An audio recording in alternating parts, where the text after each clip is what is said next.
1/18/24 2006 Honda Odyssey. We broke the serpentine belt tensioner.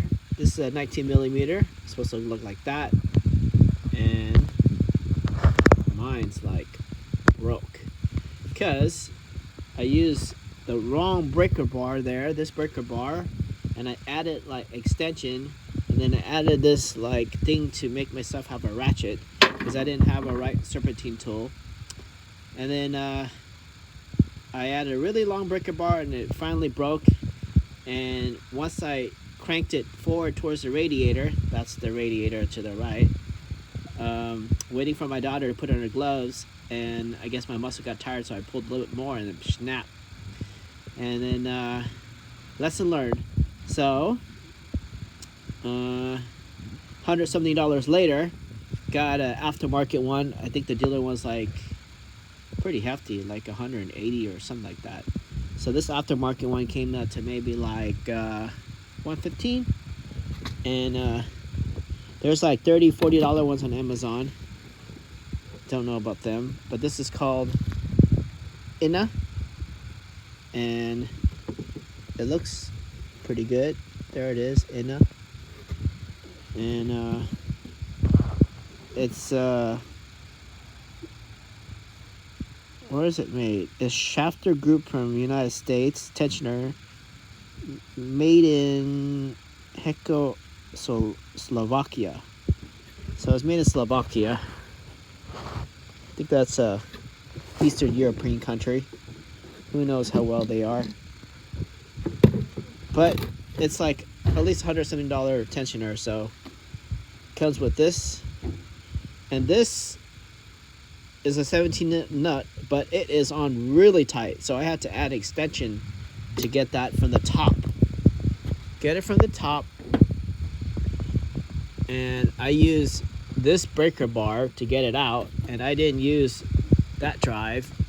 I used the 1/2-inch drive to break it out, and a 6-piece 6.17 millimeter, and then I was able to break it loose. So going in is going to be tough too, or go in a lot. Just don't mess around with that boat.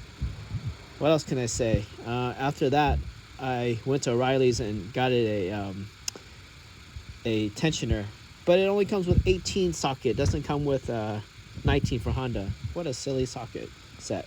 Anyways, I'm gonna pull it good this time, and then wait for my daughter to push in that belt for me. All right, good thing having a daughter or kids, they can help you out. And of course the tire had to come out, and then you have these Honda clips, basically one clip here and one clip there,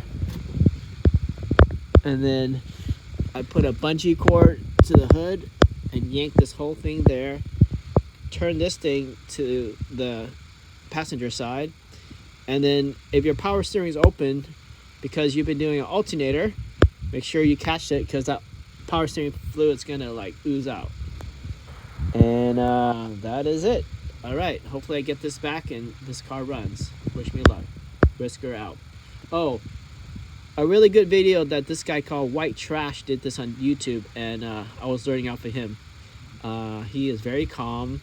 There's this other guy who like found all these different ways to try to fix this thing. This other guy put like a 3/4 socket in here, and then melted like lead into there to hold it in place. Well, you can see I busted mine too good to put a 3/4 bolt in there. I was trying to put a 3/4 bolt down here and try to push it that way, but I guess that's just not the same amount of torque to push this way. I mean, I was pushing this way, but I guess if I was strong enough, maybe if I lifted this car up on the lift, I might be able to lift it this way to get the belt out. Maybe, who knows? But I wonder, like, why they built two? One for the top, one for the bottom? Don't know. Somebody knows, let me know. All right. Hopefully the next video, the car is running.